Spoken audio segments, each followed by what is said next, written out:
The vineyards of Napa Valley shimmered under the late afternoon sun, stretching in perfect rows across the rolling hills, each leaf catching the light like a piece of glass.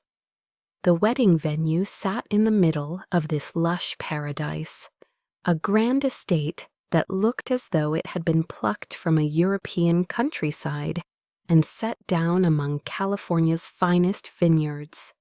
Inside the hall, crystal chandeliers scattered 1,000 stars of light across the marble floor, while outside the scent of roses and lavender carried on the breeze. Guests moved about in gowns of silk and tailored suits holding champagne flutes that sparkled in the sun.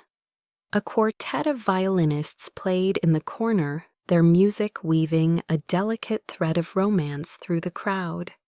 It was a scene of opulence, the kind of wedding that appeared in glossy magazines, where every detail shimmered with perfection. At the center of it all stood Celeste Morgan, the bride luminous in a gown of satin and lace that seemed to glow under the chandeliers. Her veil cascaded behind her like a trail of silver light, and her groom, a respected cardiologist, kept her hand firmly in his as the photographers swarmed around them. Celeste laughed radiant, the sound bright and effortless. Friends clustered at her side, whispering how lucky she was, how perfect she looked, how charmed her life had always been. She was as always the twin who dazzled the world. On the far edge of the hall, at a table tucked near the wall, sat Clara Morgan. The resemblance between her and Celeste was uncanny. The same almond-shaped eyes, the same delicate jawline, but where Celeste shone, Clara seemed invisible. She wore a navy dress. She had designed herself elegant and understated. Yet compared to the extravagance swirling around her, it seemed almost too quiet. Clara swirled the last sip of wine in her glass and lifted it to her lips, her smile polite and practiced, though inside she felt the familiar ache of being overlooked. From the next table, 2 women leaned close, their voices pitched just enough to carry. "Celeste is so lucky," one whispered, eyes shining. "Married to a doctor, can you imagine a dream come true?" The other gave a soft laugh. And poor Clara, still single, she must feel awful today. Clara kept her eyes on her glass, letting the words slip over her like a wave she had no strength to fight. It had always been this way. Since childhood, she had been the other twin, the quiet one, the shadow, who walked beside the star. She loved her sister dearly, but comparisons had clung to her like a second skin. Celeste, the radiant; Clara, the reserved. Celeste, the chosen; Clara, the forgotten. She had carved out her own life as an interior designer, pouring herself into a small studio in San Francisco, where she could create beauty on her own terms away from the endless spotlight. Yet tonight, amid the luxury of this wedding, that independence seemed small, fragile, against the roar of admiration directed toward her sister. The contrast pressed harder as the evening unfolded. On the dance floor, Celeste tossed her bouquet into a circle of eager bridesmaids, their laughter ringing through the hall. Clara stayed seated, her fingers curling around her glass, praying no one would drag her forward. When the bouquet was caught by a squealing cousin, applause erupted. Clara forced a smile, but the hollow weight in her chest only grew heavier. She glanced at her phone beneath the table, checking the time. Barely 8 o'clock. Far too early to escape. The violinists shifted into a waltz, and couples streamed onto the polished floor. Clara watched as silk skirts twirled and black shoes glided the scene, a blur of harmony and romance. Her heart tightened. She imagined the whispers that might circle even now. Look at her still alone, the twin without a partner, the one who never quite measured up. She pressed her palm to the tablecloth, grounding herself. She would not cry at her sister's wedding. Not here, not tonight. The scent of cologne brushed past her, sharp and unexpected. She lifted her eyes, expecting another guest searching for a seat. Instead, she found herself staring at a man whose presence seemed to silence the room. He was tall, broad-shouldered, dressed in a suit so perfectly cut, it carried the weight of power. His hair was dark, his features sharp, his expression unreadable. There was something in his eyes, steel gray and unwavering, that made people stop mid-conversation. Heads turned. A ripple of awareness spread outward, as if the air itself had shifted. Clara blinked, startled. The man paused only a moment, then pulled out the empty chair beside her and sat with deliberate calm, as though it had always been his place. She opened her mouth to protest, but before a word formed, he leaned closer, his voice low and smooth, brushing her ear like a secret. "Pretend you are with me." Clara froze, her pulse stumbling. She turned, meeting those gray eyes, the intensity of his gaze, making her breath catch.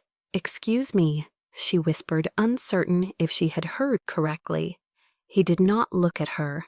His eyes stayed fixed across the room toward a small group of guests who had paused to watch. "They are staring," he murmured. "If you do not mind, let us make them believe." The whispers had already begun. The forgotten twin was no longer alone. A mysterious stranger had claimed the seat beside her, and curiosity surged like fire through the crowd. Clara felt heat flood her cheeks. In one breath, a man she did not know had rewritten her place in the story. She did not know his name or his reasons, only that her solitude had ended in an instant. She hesitated, her heart pounding, torn between disbelief and a strange flicker of anticipation. Slowly, almost against her will, she gave the smallest of nods. The man leaned back, one arm resting casually on the table, his presence so natural it seemed inevitable. Around them, the murmurs grew, speculation buzzing in the air. Clara gripped her glass, her fingers trembling, realizing with sudden clarity that nothing about this night would ever be the same. The man who had settled beside Clara carried with him an aura that demanded attention. Even without a formal introduction, the murmurs of recognition spread quickly across the tables. Damien Hale. His name whispered through the air like a current, passing from one guest to another, until nearly everyone in the hall seemed to know who he was. Damien Hale, the billionaire who had built an empire in artificial intelligence and robotics. The man whose inventions were said to be reshaping industries, the elusive figure who rarely appeared at public gatherings unless compelled. The best man leaned toward another guest, his voice low but still audible. "That is Damien, a friend of the groom from his university days. No one sees him at these events. Why is he sitting with the bride's sister?" The ripple of intrigue only sharpened the spotlight already burning on Clara. She shifted in her seat, her heart racing, caught between awe and panic. Damien himself appeared untouched by the attention. He sat with a posture that radiated control, his gaze cool and detached, as though he had calculated every angle of the room and filed it neatly in his mind. The faint gleam of his cufflinks caught the chandelier light, subtle yet deliberate. His presence was not loud, not flamboyant. It was the kind of quiet authority that came from someone who never needed to prove his power because the world already knew. Clara struggled to steady her breath. She had seen his face before on magazine covers headlines about his billion-dollar acquisitions and his philanthropic projects, but nothing had prepared her for the force of him up close. His proximity felt overwhelming, as if the air itself had tightened. She whispered cautiously, "Why me?" His lips curved in the faintest hint of a smile, though his eyes never left the distant group still watching. "Because you look like you needed saving as much as I did." Clara blinked, confusion threading through her chest. She wanted to ask more, but Damien was already lifting her glass, filling it with fresh wine as though it were the most natural gesture in the world. A couple nearby gasped softly, watching the way he leaned in close, the way his movements suggested familiarity. Clara felt the weight of 100 eyes on her. It was as though the hall had divided itself in two. Celeste, with her perfect wedding, and Clara suddenly thrust into a role she had never auditioned for, sitting beside the billionaire everyone wanted to understand. Damien's voice was low, steady, meant only for her. "Do not look so alarmed. Pretend you know me. Pretend you are not sitting alone." His words struck something in her chest, a mixture of irritation and reluctant relief. For years she had grown used to invisibility, but tonight invisibility had been unbearable. Now, without warning, a stranger had turned her into the center of the storm. She managed a whisper. "And what do you get out of this little act?" Damien finally shifted his gaze toward her. The impact was immediate, like being seen for the first time in a way that pierced through all defenses. His gray eyes were sharp, unwavering, but there was a flicker beneath the surface, something guarded yet vulnerable. "Distraction," he said simply. "There are people here trying to arrange things I do not want. You save me, I save you. Mutual benefit." Clara nearly laughed, though it came out more as a shaky breath. "So you just walk up to a stranger and announce we are together. It worked, did it not?" His answer was calm, almost amused, and the corner of his mouth lifted as though he knew exactly how reckless he sounded. Clara wanted to protest, to tell him that none of this made sense, but the looks on the faces around them silenced her. The whispers had shifted. No longer was she the forgotten twin. Now she was the woman at Damien Hale's side, the one everyone envied and speculated about. Her cheeks burned, though, whether from embarrassment or something deeper, she could not say.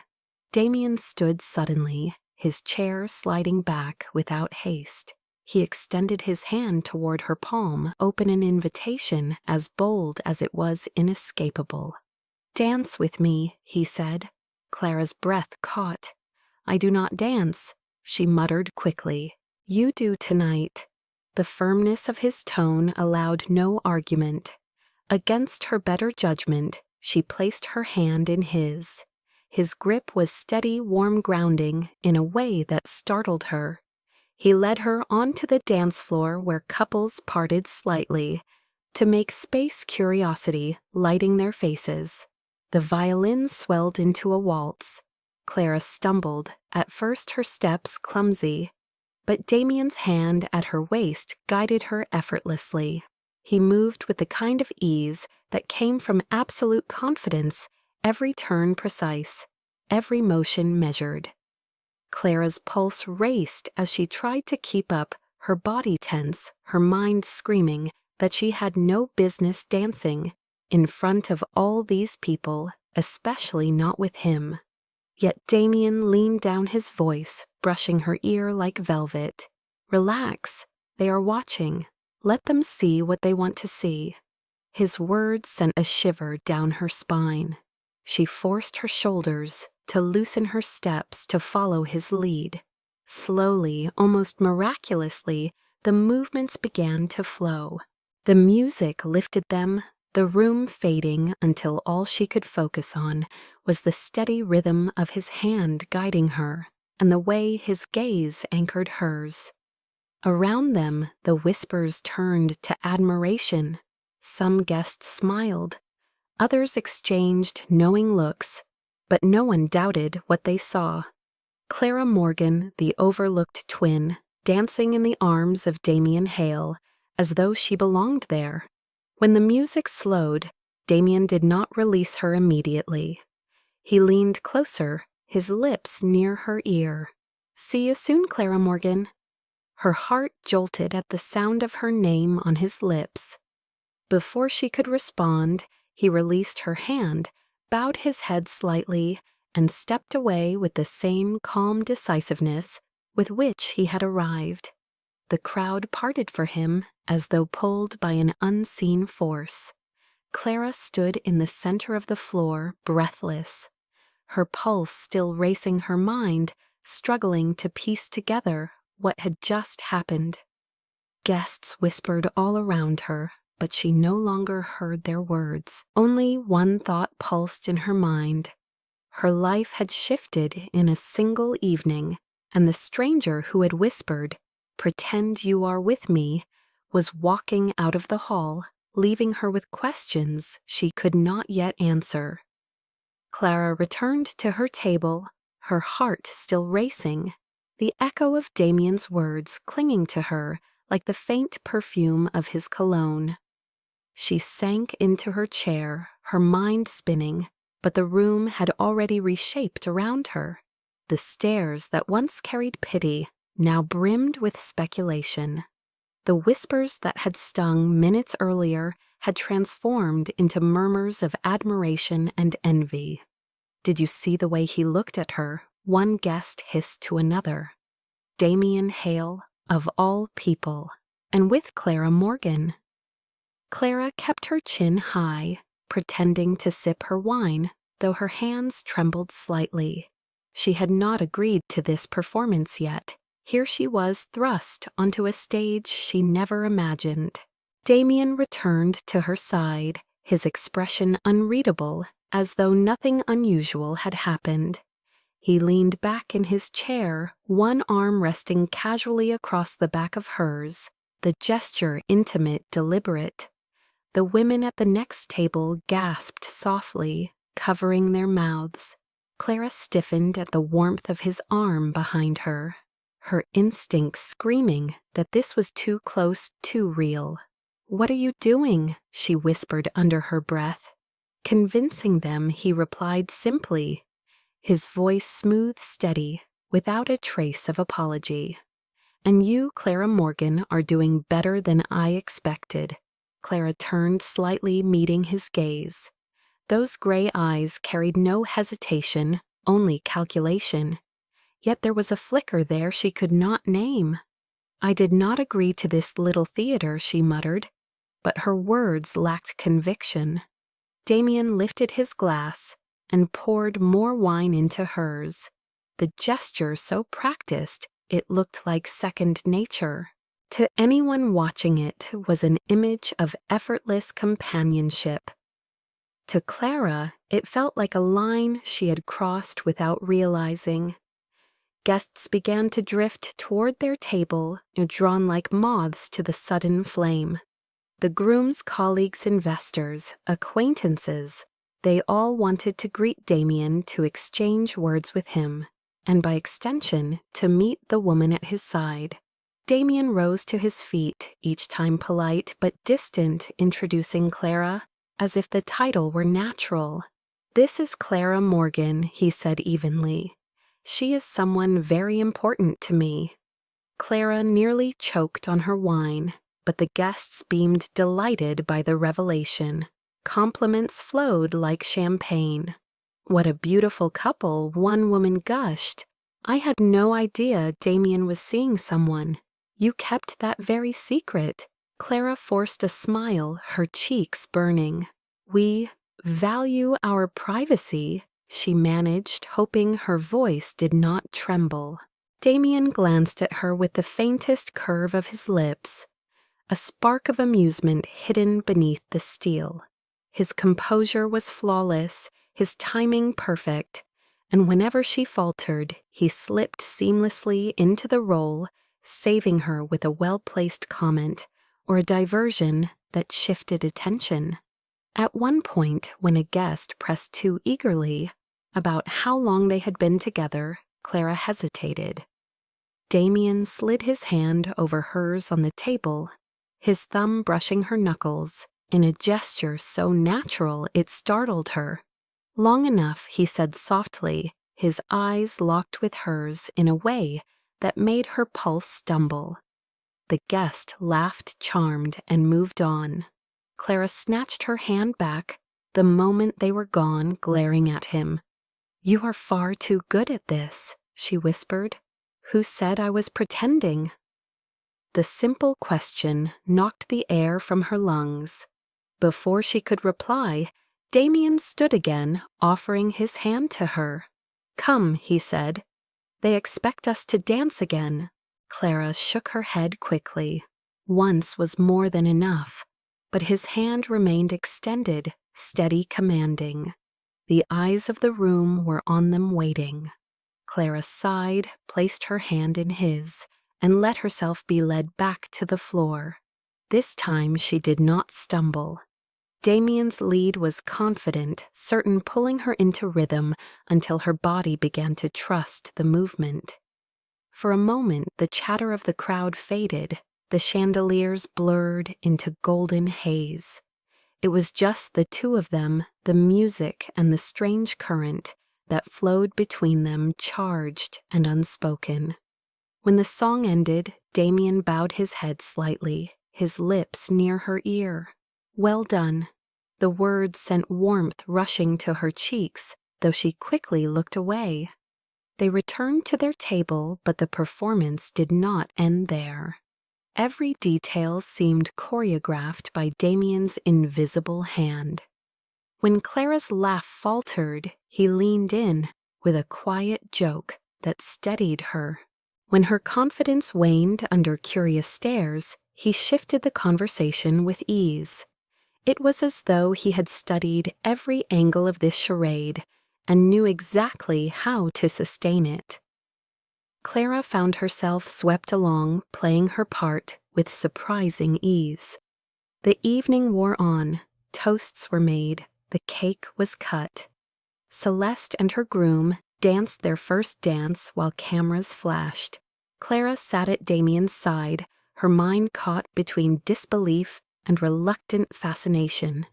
She had come prepared to endure an evening of invisibility, but instead she had been thrust into the brightest light of all. At one point Celeste approached their table, her eyes wide with curiosity. "Clara," she said warmly, though her tone carried a thread of disbelief, "I did not know you were bringing someone." Clara's mouth opened, but Damien spoke first. "She did not need to announce it," he said smoothly.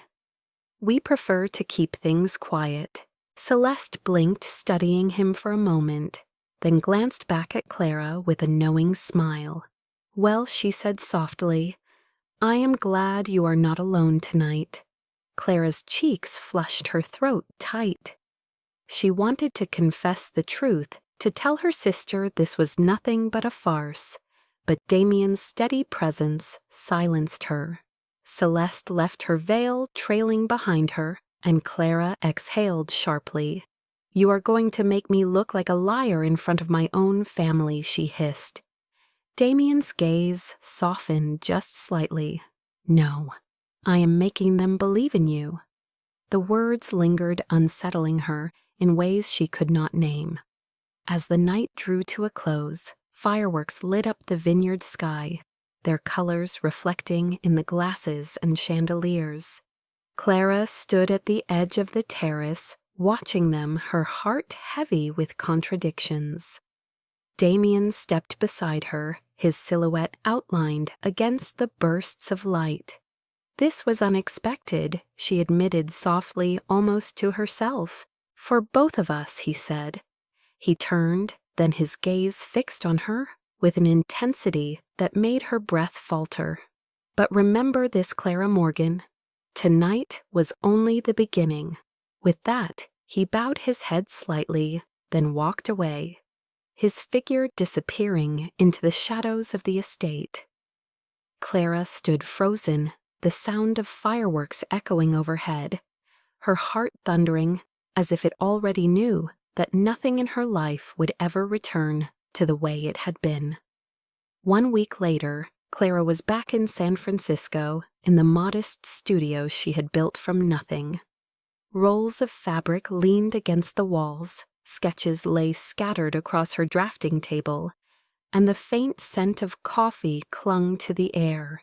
She had buried herself in work, convincing herself that the strange interlude at her sister's wedding had been just that, an interlude, a fleeting moment that would dissolve into memory. Yet when the knock sounded at her door and she looked up to see Damien Hale standing there in a tailored suit that seemed out of place in her cramped studio, she realized the past week had only been the prologue.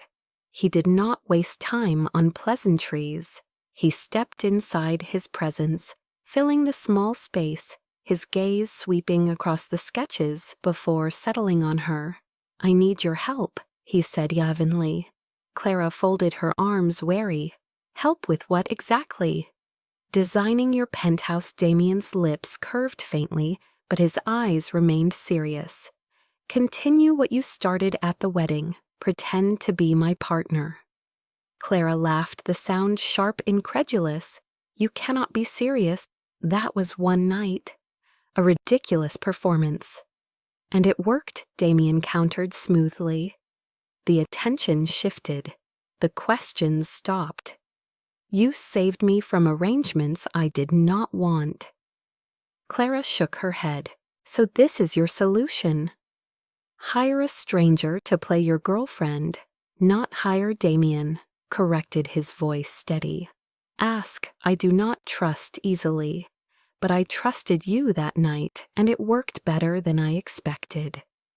Clara's pulse quickened at the weight of his words, though she masked it with a skeptical smile. "Why me?" "Because you are intelligent," he replied without hesitation, "strong enough to withstand scrutiny. And you are not dazzled by me, which makes you believable." Clara stared at him, searching for cracks in his calm facade. "You realize how absurd this sounds. I have a life, a career. I cannot just drop everything to play a part in your story." Damien took a step closer, his presence overwhelming in the small studio. "I am not asking you to drop everything. I am asking you to stand beside me when necessary. Public events, galas, situations where eyes are watching. In return, you gain access to a world that could benefit your work, connections, clients, opportunities you would never reach alone." The logic stung because it was true. Clara thought of the high-profile design firms that dominated the city, the wealthy clients she dreamed of landing. She imagined her sketches brought to life in spaces far grander than her tiny studio. Damien was offering a doorway, but still her pride flared. "So I trade my dignity for exposure." His gray eyes flickered with something sharp, then softened just enough to surprise her. "Not dignity, partnership. You set your terms." Clara hesitated, the silence stretching. Part of her wanted to laugh him out the door. Another part whispered that this was fate knocking. She had always been the overlooked twin, but here was a chance to step into a role no one could ignore. Slowly she exhaled. "All right. Here are my conditions. I can walk away whenever I choose. No questions asked." Damien inclined his head, accepting without hesitation. "Agreed." And Clara added firmly, "I will not be treated like a prop. If I am to do this, it is on equal footing." His lips curved faintly, almost approving. "Of course, I would not want a prop. I want someone who can match me." Clara's chest tightened at the way he said it, steady and deliberate, as though he had already calculated the truth of it. She looked down at her sketches, her hands restless, then met his gaze again. Fine, temporary. That is all this is. Damien extended his hand, the gesture formal, sealing the unspoken contract. Clara hesitated, then placed her hand in his. His grip was firm, warm, steady, the kind of hold that suggested permanence, even when the words denied it. Temporary, she repeated, her voice quieter than she intended. Damien's eyes locked with hers. For now, he said softly. She withdrew her hand quickly, needing space, needing air. So what happens next? Damien glanced at his watch with calm precision. Next weekend, a charity gala in San Francisco. Be ready. With that, he turned toward the door, leaving her studio as swiftly as he had entered. Clara stood in the silence he left behind, her pulse hammering, her mind a storm.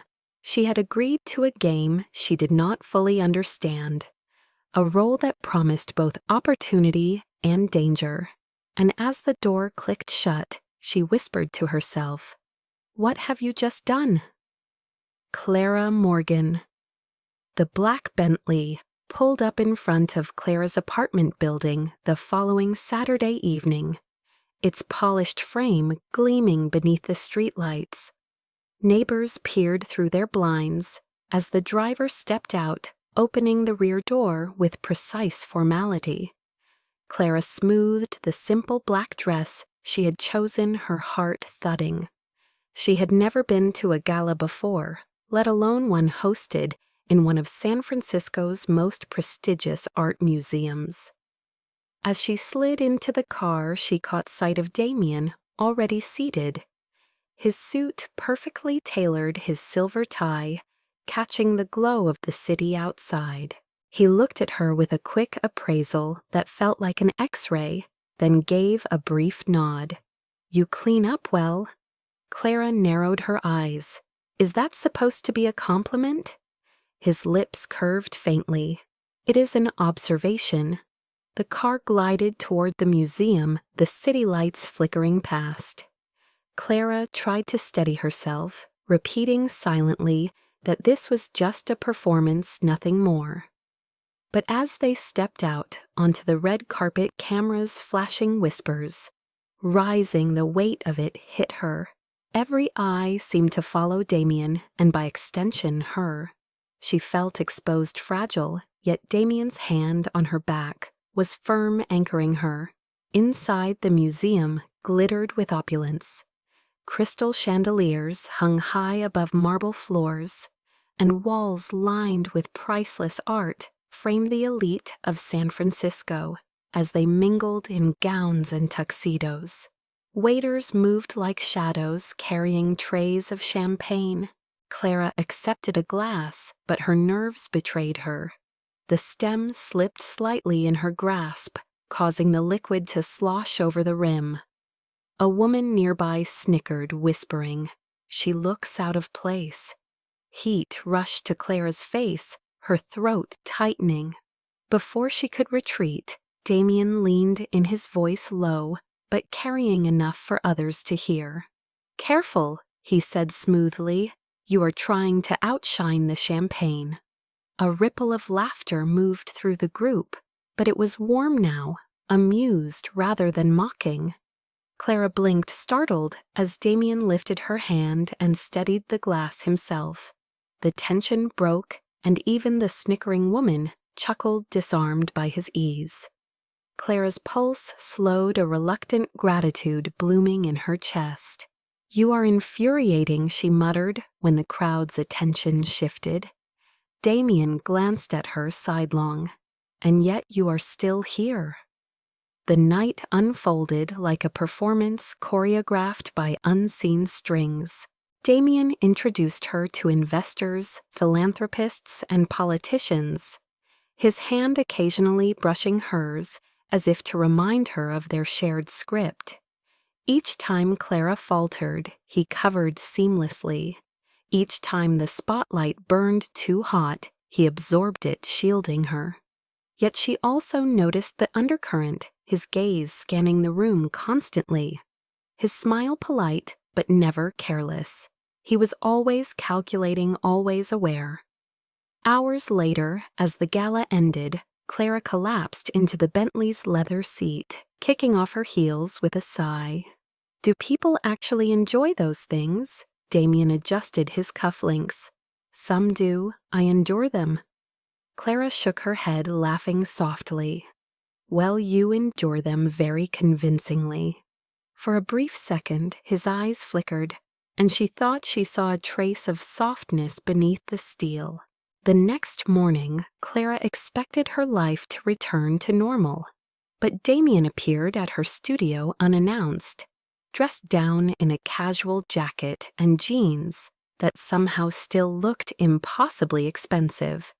He leaned against the doorway, holding 2 grocery bags. You skipped breakfast, he said flatly. Clara blinked. How would you even know that he stepped inside, ignoring her protest?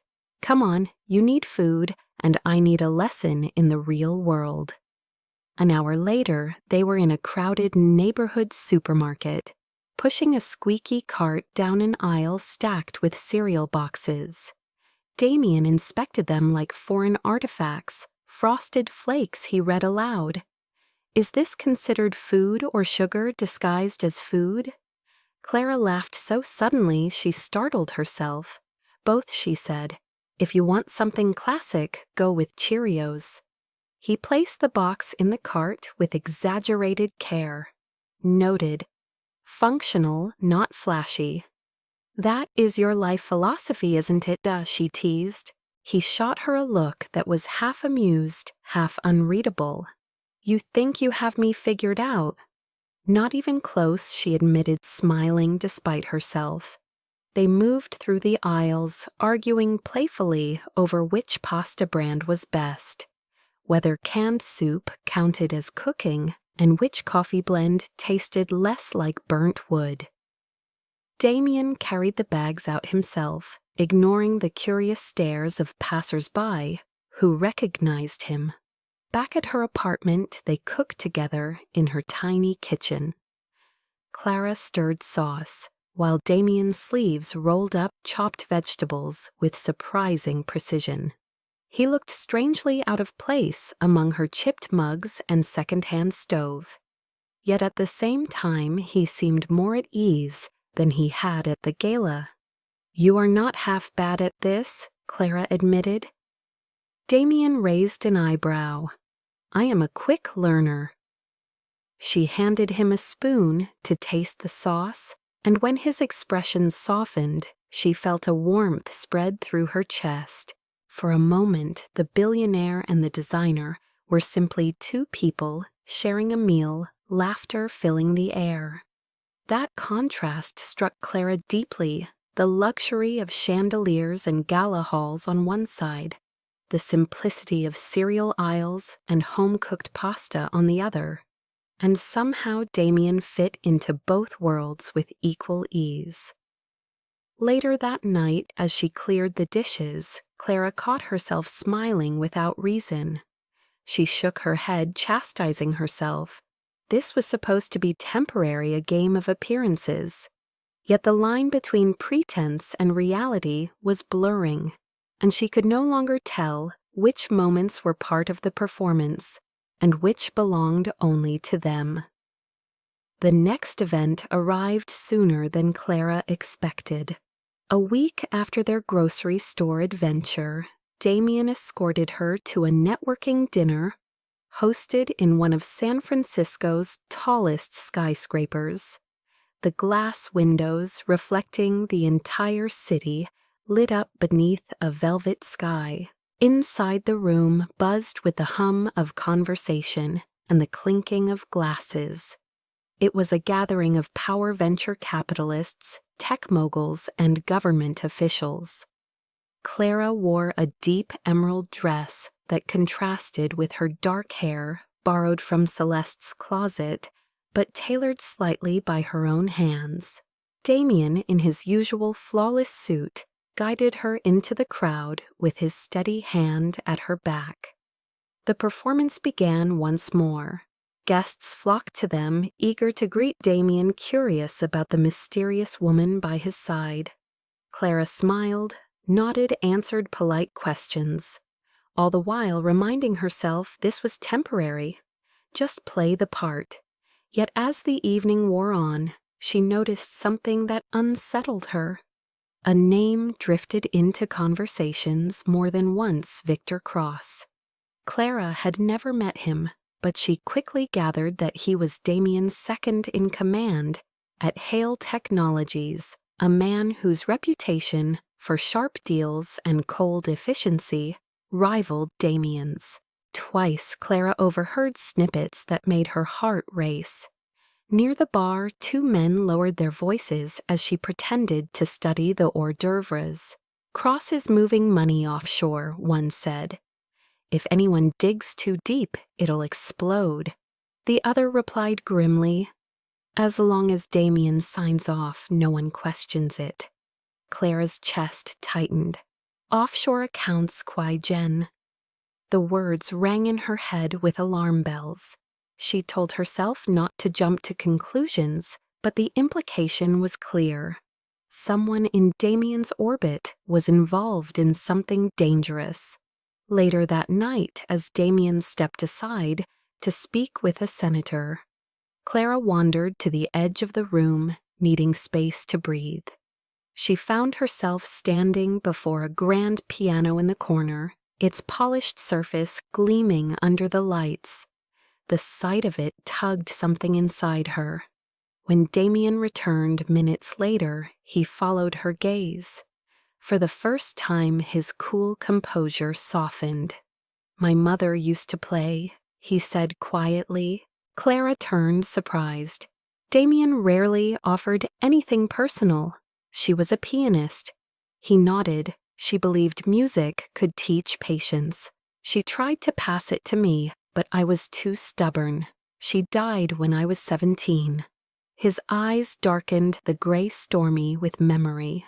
Clara felt her breath catch. She had expected numbers and strategies from him, not grief and loss. "I'm sorry," she said softly. "I did not know." "Few people do," Damien replied. His gaze lingered on the piano, distant. "After she died, my father pushed me harder. He thought feelings were weaknesses. To him, success was survival. I suppose I became exactly what he wanted." For a moment, silence hung between them, heavy with vulnerability. Clara's heart ached at the thought of a boy who had lost his mother, hardened by a father who demanded perfection. This glimpse behind the steel facade unsettled her. It was easier to play her role when he was only a billionaire with sharp edges. But now she saw a man carrying scars, and something inside her wanted to reach for him. She reminded herself sharply that she was here for a performance, not for the truth of him. Yet the lines blurred more with every word he shared. As the evening wound down, Clara excused herself to the restroom. On her way back, she paused near a small group of men, one of whom she recognized from earlier conversations. They were speaking in hushed tones, unaware of her approach. "Cross has it under control," one said. "The accounts in the Caymans are secure. Even if anyone asks, the signatures will point to Hale." Clara froze, her blood running cold. Signatures, Caymans. It was worse than she feared. They were speaking of money laundering, and worse, they were framing Damien. She backed away, heart hammering, and nearly collided with a waiter carrying champagne. The glasses clinked loudly, drawing attention. When she turned, Damien was already there, his eyes sharp, reading her expression. "What happened?" he asked in a low voice. Clara shook her head quickly. "Nothing, just clumsy." His gaze narrowed as though he sensed the lie, but he did not press further. Instead, he guided her out of the room, his hand steady on her waist. On the drive home, Clara stared out the window, her thoughts tangled. She wanted to believe Damien was innocent, that the man who told her about his mother could not be capable of corruption. Yet the whispers echoed in her ears, gnawing at her. Could he truly be part of it? Could his signature be the one approving everything? Damien's voice broke into her thoughts. "You are quiet tonight." She forced a smile, turning just enough to meet his gaze. Just tired. He studied her for a moment, his expression unreadable. Then he nodded once, leaning back into his seat. Clara's chest ached. She had promised herself she would not get lost in this act, that she would keep her boundaries clear. But the truth was, she was caught between two worlds. Her heart whispered that Damien was not the villain. Her mind warned her not to be naive. Later that night, back in her apartment, Clara sat at her desk, staring at the sketches she had abandoned earlier. She tried to lose herself in lines and colors, but her hand trembled too much to draw. Instead, she opened her laptop, searching news archives for any mention of Victor Cross, any hint of financial scandals. There were whispers, rumors, nothing concrete. She closed the screen, pressing her hands over her face. This was dangerous, and yet she could not walk away. She remembered the way Damien had looked at the piano, the way his voice softened when he spoke of his mother. That was not the face of a man consumed by greed. It was the face of someone human, someone fragile beneath the armor. The contradiction tore at her. When she finally collapsed into bed, sleep refused to come. She lay in the dark, the city lights flickering through her window, and whispered to herself, "Do not fall for him, Clara. Do not forget why you are here." But deep down, she knew it was already too late. The storm broke on a Monday morning. Clara arrived at her studio early, hoping to lose herself in work, but before she could unlock the door, her phone buzzed with a news alert. She froze as she read the headline, "Damien Hale implicated in offshore money laundering scandal. Documents reveal signature on transfers to Cayman accounts." Her stomach dropped. The article displayed a blurred scan of a document Damien's name, scrawled in bold, decisive strokes at the bottom. Clara's hands trembled. It was exactly what she had overheard whispered about. The evidence was there for the world to see. Yet part of her screamed that it could not be true. Not the man who had told her about his mother. Not the man who steadied her hand when she faltered. She told herself she needed answers, real ones, not rumors or leaks. That evening, she found herself in Hale Technologies' glass tower downtown, a place she had only glimpsed from the outside. The lobby gleamed with polished marble, and employees hurried past in sleek suits, their expressions sharp. She moved like a shadow, slipping through hallways, her pulse pounding. She found herself outside a restricted records room.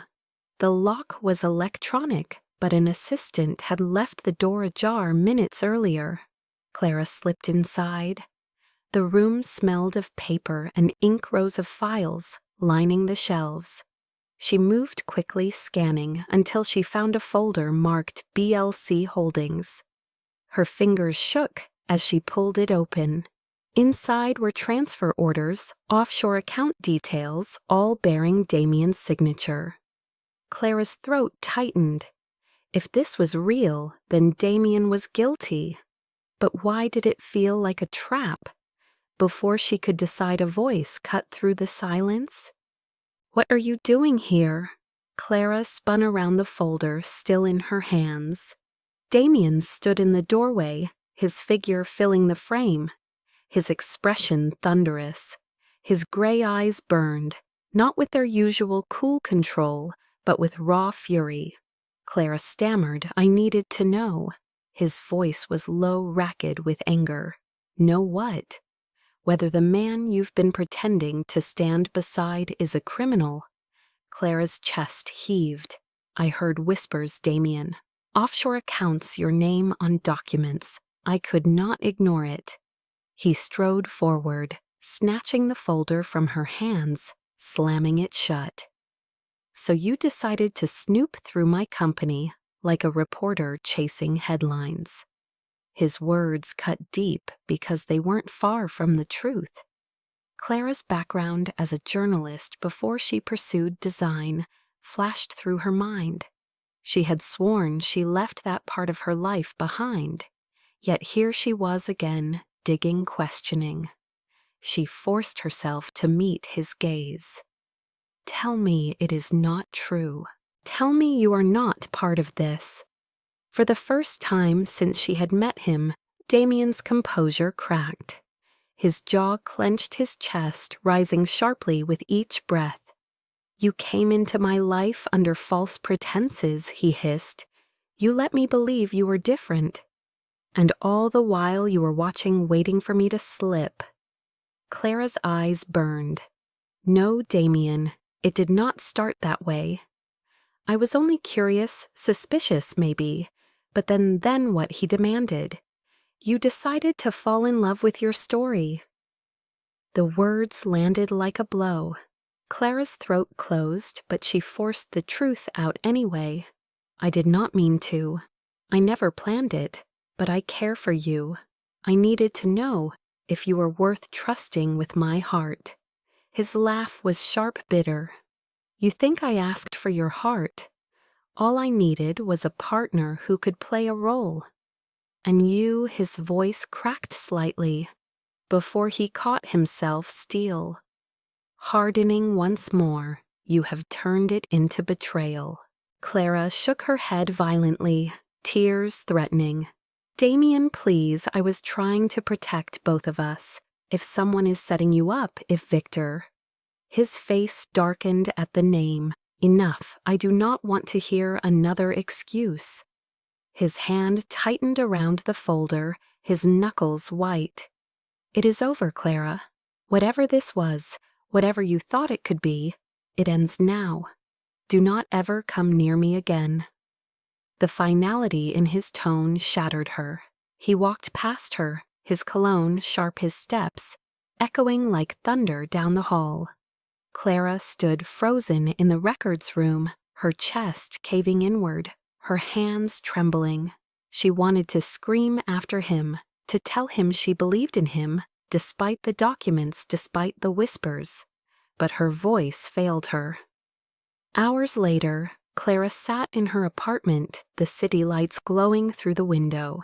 She stared at the sketches on her desk, unable to lift a pencil. The memory of his voice replayed over and over. It is over. Do not ever come near me again. She pressed her fists to her eyes, trying to stop the tears, but they came anyway, hot and relentless. She had lost him, not just the role, but the man, beneath the role, the man she had begun to love against all reason. The next day, the newspapers were merciless. Headlines branded Damien as a cold-blooded mogul caught in scandal. Stock prices plummeted. Investors withdrew. Clara read every word, her chest twisting tighter. Her rational mind told her this was justice, that evidence was evidence. Yet her heart whispered that something was wrong, that the man who once shared his mother's memory could not be guilty.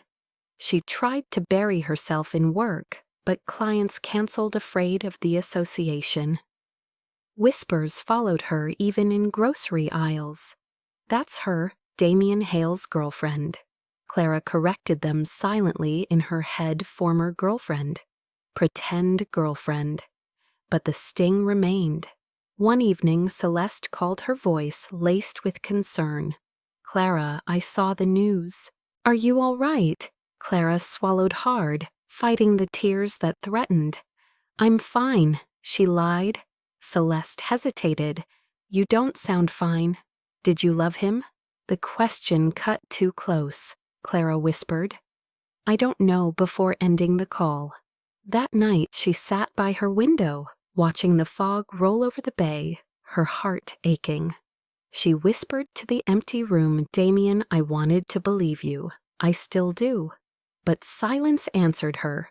Across the city, Damien sat alone in his penthouse office, staring out at the skyline, his jaw clenched. His world was unraveling, and the one person he had let into it had betrayed his trust.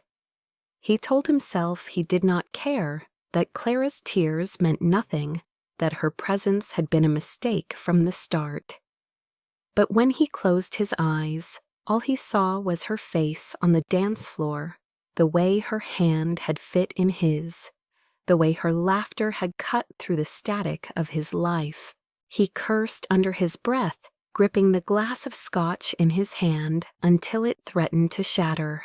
Trust was a luxury he could not afford. And yet losing her felt like the only thing he could not survive. Days blurred into one another after Damien cut her off, but Clara could not quiet the nagging sense that the puzzle was incomplete. The signatures, the whispers, the offshore accounts, none of it fit with the man she had come to know in stolen moments between galas and grocery aisles. Every instinct told her that someone else was pulling the strings.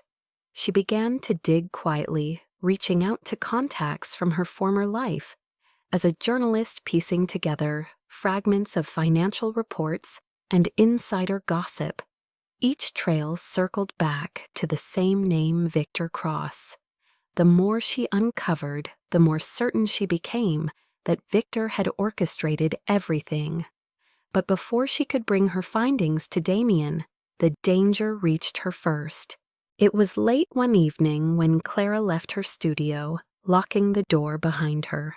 The street was unusually quiet, the air thick with fog. She quickened her steps, clutching her bag, when the screech of tires shattered the silence. A black SUV pulled up alongside her, doors swinging open. Men in dark clothing spilled out, their movements sharp and deliberate. Miss Morgan, one said coldly, "You've been asking too many questions." Panic surged through her chest. She turned to run, but strong arms seized her, dragging her toward the vehicle. She struggled, kicking, screaming, but the fog swallowed her cries. Within seconds, she was shoved inside the door, slamming shut. The SUV roared into the night. They blindfolded her, binding her wrists, the leather biting into her skin. Fear coiled tight in her throat as she listened to their muffled voices. "Victor wants it finished tonight," one muttered. Her blood ran cold. Victor, he was behind it all. They drove for what felt like hours until the vehicle lurched to a stop. Rough hands dragged her out, pushing her across gravel, until she stumbled into a warehouse that reeked of oil and rust. The blindfold was ripped away, and she blinked against the harsh light. Victor Cross stood before her, immaculate in a gray suit, his smile sharp and cruel. "Clara Morgan," he drawled. "Curiosity is a dangerous thing." Clara's heart pounded, but she forced herself to meet his gaze.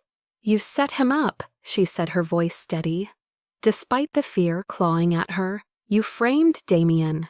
Victor chuckled, slow and mocking. "Framed? No, my dear, I liberated him. He built the empire, I ensured it grew. He was too sentimental, too concerned with morality. He would never have signed those papers willingly, so I made sure he did. A forgery here, a falsified record there, and suddenly the king looks like the criminal." Rage burned in Clara's chest, but Victor leaned closer, his eyes cold. "And now you know too much, which means you won't be leaving this place." He turned to his men. "Make it clean." Clara's breath hitched. She pulled against the bindings, desperate when the crash of boots on gravel cut through the tension. Shouts erupted, the heavy slam of doors. A voice rang out sharp and commanding, "Stand down." Clara's heart jolted. She knew that voice. Damien strode into the warehouse, flanked by a team of private security. Their weapons raised their precision, terrifying. He looked every inch the commander of an empire, his gray eyes burning with fury, his suit dark against the harsh light. Victor's men scrambled, but Damien's team moved faster, disarming them with brutal efficiency. Chaos exploded, grunts, shouts, the crack of fists against flesh. In the middle of it all, Damien pushed forward, his gaze locked on Clara. "Untie her," he barked, and one of his men cut through the ropes. Clara stumbled free, her wrists raw, and before she could fall, Damien's arms were around her, pulling her against him. For one brief, shattering moment, the world disappeared. All she felt was the solidity of him, the way his body shielded hers. "You came," she whispered, her voice breaking. His jaw tightened, his breath ragged against her ear. "Did you really think I would let them take you?" A gunshot cracked through the air. Clara screamed as Damien twisted, shoving her behind him.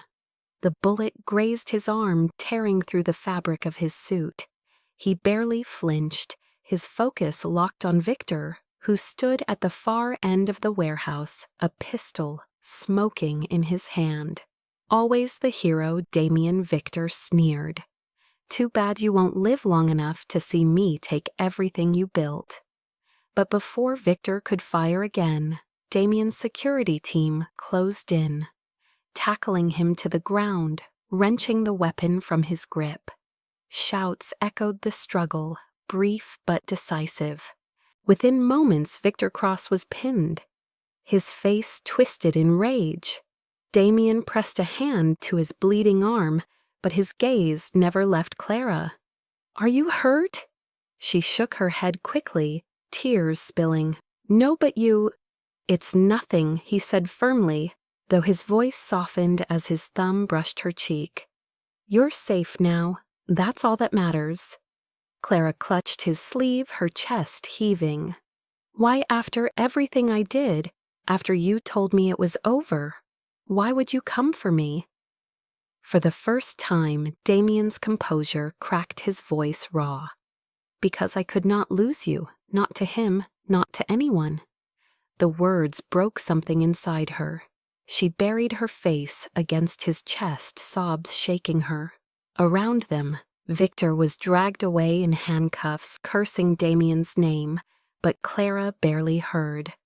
All she felt was Damien's arms around her, his heartbeat steady beneath her cheek, the truth undeniable. He had not abandoned her. He had risked everything to save her. As the security team secured the warehouse, Damien guided Clara outside into the cool night air. Sirens wailed in the distance, but his focus never wavered from her. He brushed her hair back from her face, his touch lingering. "It's over," he murmured. Clara looked up at him, her tears glistening in the moonlight. "No," she whispered. "This is just the beginning."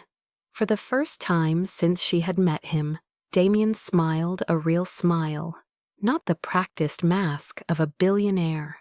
And in that moment, Clara knew that no matter what lay ahead, the line between pretending and reality had vanished forever. The headlines shifted within days. Where once Damien's name had been dragged through the mud, now it blazed across screens as the man vindicated, Victor Cross arrested in money laundering scheme. Damien Hale cleared of all charges. Photographs showed Victor being led away. In handcuffs, his face twisted with fury, while Damien, though bandaged at the arm, stood before reporters with calm dignity.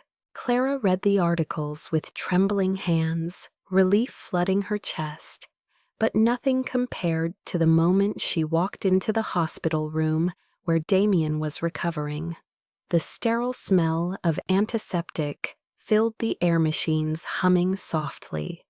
Damien sat on the bed, his suit jacket discarded his arm, wrapped in fresh bandages. Even injured, he looked powerful, but his eyes softened the moment they found hers. Clara hovered at the doorway, unsure. After everything, after their fracture, did she even have the right to be here? But Damien lifted his uninjured hand, beckoning her closer. Clara. Her breath caught. She crossed the room slowly, her heart pounding, and sank into the chair beside his bed. For a long moment, neither spoke. Then Damien reached out his fingers, brushing hers with a tenderness that unraveled her. "I stayed awake all night," he said softly. "Not because of the pain. Because I thought if I closed my eyes, I might lose the chance to tell you what I should have said a long time ago." Clara blinked rapidly, her throat tight. "Damien." His hand closed around hers, firm, steady. "I don't want to pretend anymore. Not at galas, not for shareholders, not for the world. I want you, only you." The words cracked her open. Tears welled, spilling before she could stop them. "You can't just say that," she whispered, her voice breaking.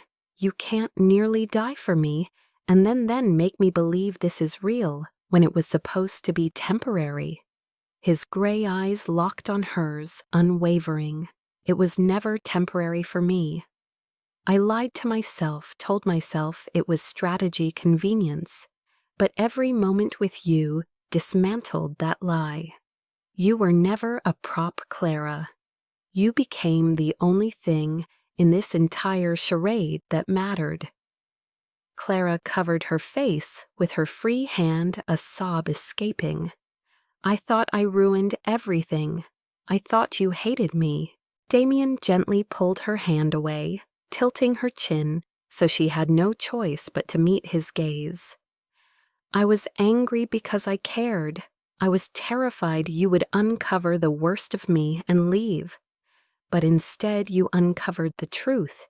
You stayed. Even when I pushed you away, you fought to see who I really was. No one has ever done that for me." Clara shook her head, overwhelmed. "I was reckless. I put myself in danger." His lips curved faintly, though his eyes glistened with something raw. "And I nearly lost my mind thinking of what they would do to you. Clara, if you hadn't been in my life, Victor might have destroyed me entirely. But you gave me reason to fight, to prove myself, to survive." Silence settled thick with emotion, broken only by the soft beeping of the monitor. Clara's tears fell freely now.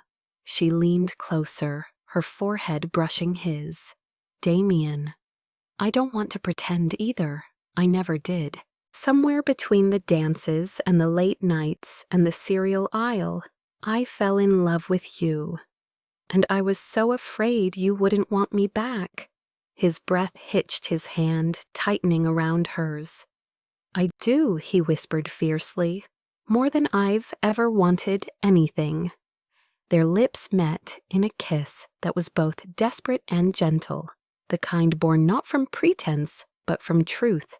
For the first time, there was no audience, no performance, no game.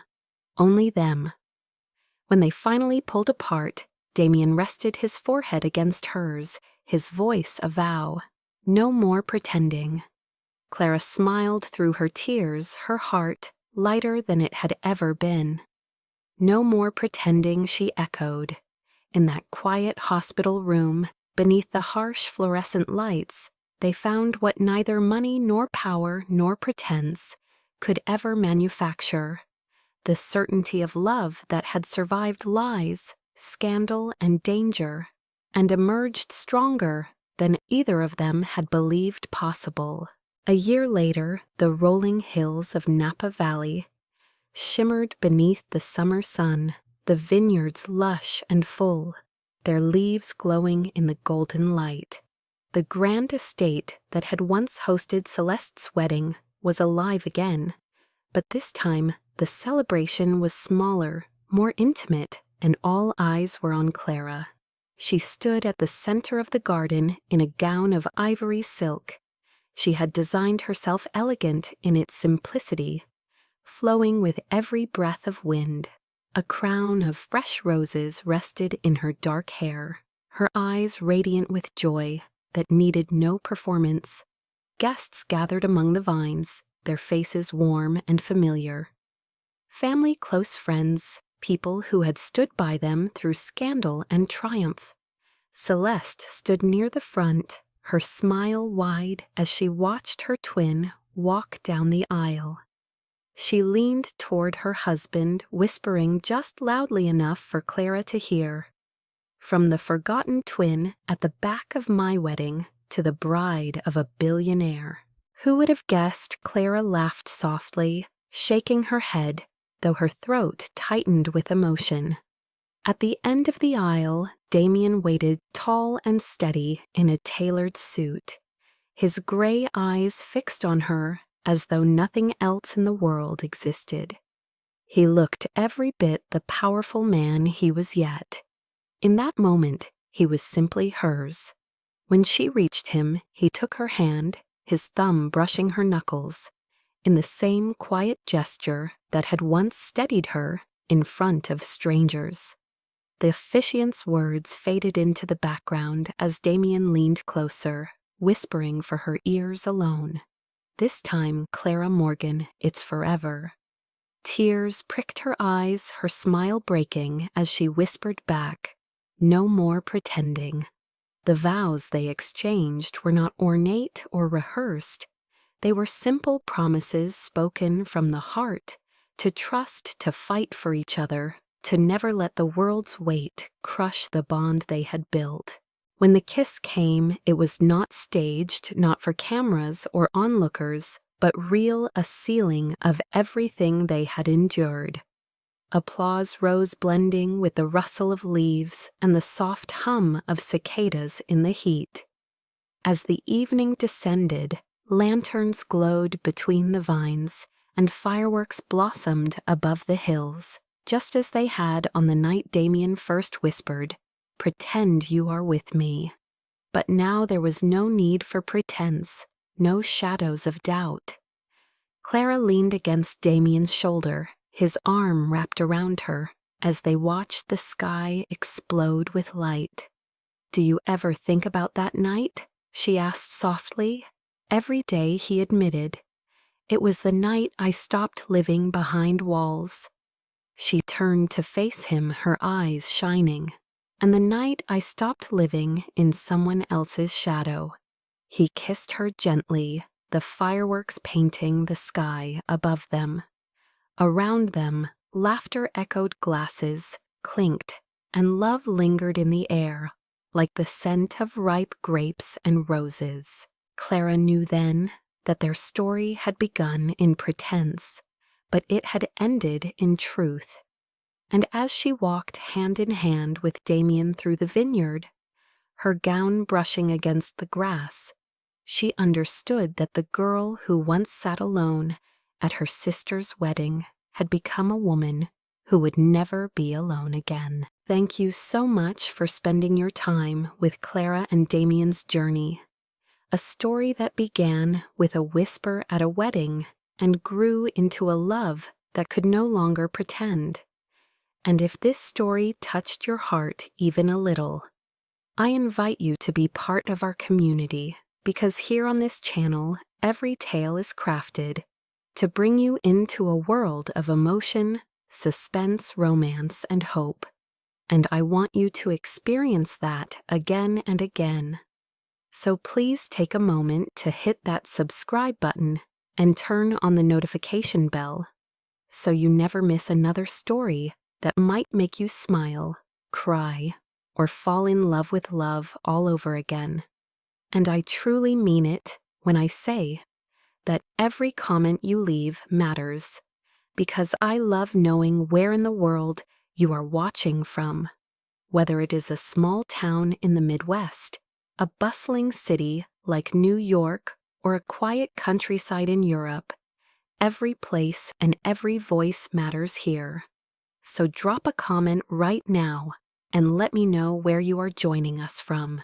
And if you enjoyed this story, please give it a rating from 0 to 10 in the comments, because your feedback helps me shape the next story and keeps me motivated to bring you even more captivating journeys. And if you feel moved to support the channel in a deeper way, you will find a donation link in the description below. Every contribution, no matter how small, helps us create better content, improve production, and continue telling stories that speak to the heart. Because storytelling is not just about entertainment, it is about connection. It is about feeling less alone in a world that sometimes forgets how much we all need a little magic and a little tenderness. So if you want to keep that magic alive with me, please consider supporting. But even if you cannot donate right now, know that just being here, listening, watching, and sharing your thoughts makes you a vital part of this community. And I want to thank you from the bottom of my heart for that, because stories are only alive when they are shared, and you make that possible. So as we close this chapter, I invite you to stay tuned for the next one, because there is always another tale waiting around the corner, another character ready to step into your life, another twist to keep you on the edge of your seat, and another love story to remind you why we believe in second chances, in destiny, in courage, and in forever. So please subscribe, comment, like, share, support if you can. And most of all, keep coming back, because here you will always find a place where your heart is welcome and your imagination is free to wander. And together we will keep proving that stories can heal, inspire, and connect us, no matter where we are in the world.